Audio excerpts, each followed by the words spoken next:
Welcome. In this session, we'll explore an example of a least squares solution using ordinary and constrained least squares. So our data will only have 10 data. This is something that you can do not exactly by hand, but pretty close. What we'll do is we'll set the x value to go from 0 to 9. And the y value, which is the dependent, what we'll do is we'll have a slope of e and an offset of pi, and then we'll vary the first and last entries of the dependent vector so that they're a little bit different. Our model for this is going to be a Vandermonde matrix. So what we do in this is we have each row is the independent x value, and then we're going to append a 1 so that we get an offset effect. Now let's go through our numerical solutions. When we do the ordinary least squares solution, we get a nonsensical value. That is, the slope is not close to being e and the offset is not close to being pi. What happened, and here we see that the ordinary least squares solution has a squared norm of almost 11. So let's suppose that what we do is we impose a least squared norm requirement, our theta value. Let's drop that from 11 down to 8. Okay? And if we do that, we see that the slope of the constrained least squares solution is very close numerically to what we wanted, and the offset is still poor. And that's because there's very substantial noise or very substantial unmodeled effects in our data. So when we compute the root mean squared errors, we see that the root mean squared error for the ordinary least squares is about 1.4, and for the constrained least squares is about 2.8. This is not unusual.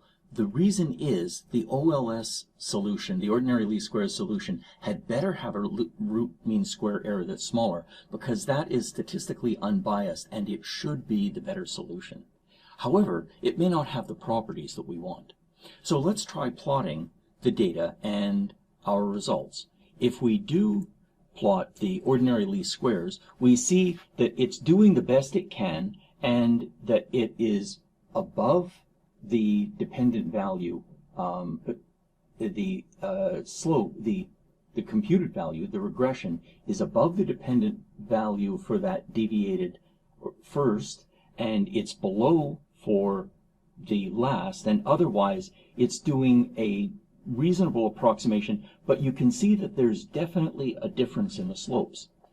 When we compute the constrained least squares, it's still above that first entry, not by much. It's still below the last entry by quite a lot, and although it's offset, the slope is very close to that of the trend of the data.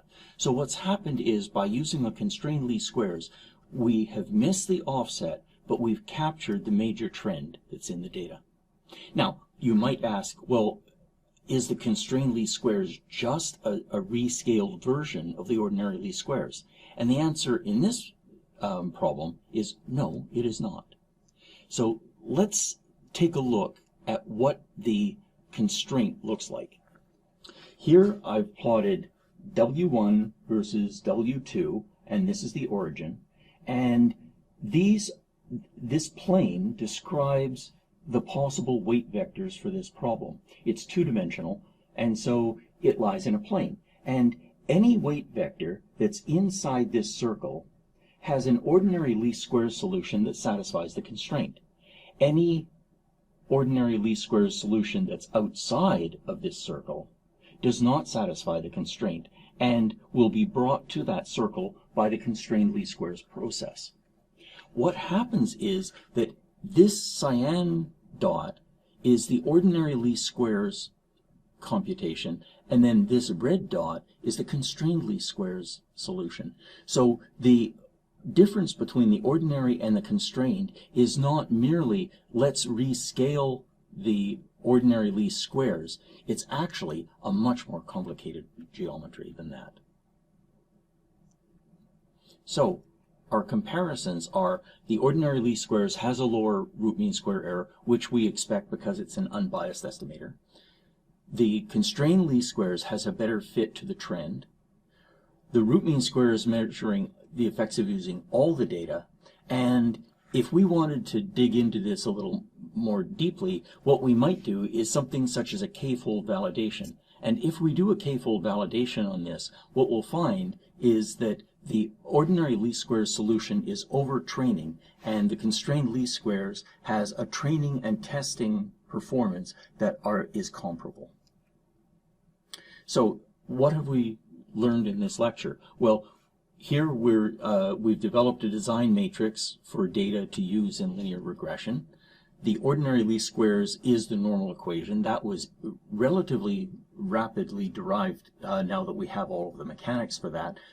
Constrained least squares, what we're doing is we're putting a constraint on the norm of the solution, and there were two cases that arose. One is that the constraint is met by ordinary least squares, so just use it, and the other is the constraint is not being met, and so we needed to numerically find the Lagrange multiplier to solve this problem.